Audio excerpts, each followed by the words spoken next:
OITS nima? So'rog'idan beri. Oson. OITS o'zi nima? OITS bu Assalomu alaykum. Hammamizga ma'lumki, 1-dekabr xalqaro OITSga qarshi kurash kuni munosabati bilan bizning direktda savollarimiz bordi. Ushbu savollarga faol ishtirok etsangiz. Savollarni taqdim etaman. ORV va OITSning farqi nimada? ORV mana o'zimizning doimiy virusimizda. OITS endi jiddiyroq. OITSga chalingan insonni tashqi belgilaridan aniqlab oladimi? OITS chalinganda yo'q, aniqlab bo'lmaydi.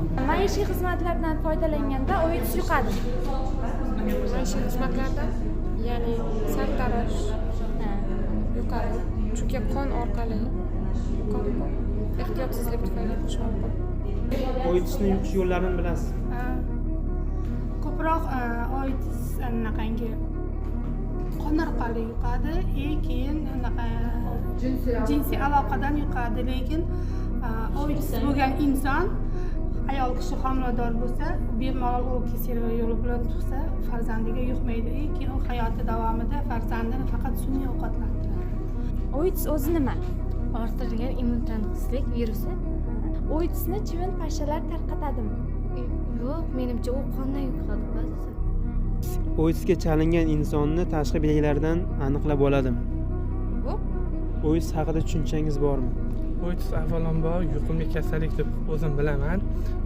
Har bir xalqaro maydonda, xalqaro davlatlar o'rtasida 1-dekabrda aytib o'tganingizdek, OITSga qarshi kurash olib boriladi.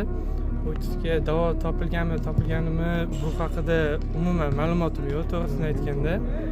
Maishiy xizmatlardan foydalanganda OITS yuqadimi? Maishiy xizmatlarmi? Yo'q. OIV bilan OITSning farqini bilasizmi? Farqi nimada? Yo'q. OITS o'zi nima? OITS orttirilgan immun tanqisligi sindromi. OITS o'zi nima? Orttirilgan immun tanqisligi sindromi. OITSni yuqish yo'llarini bilasizmi? Yo'q.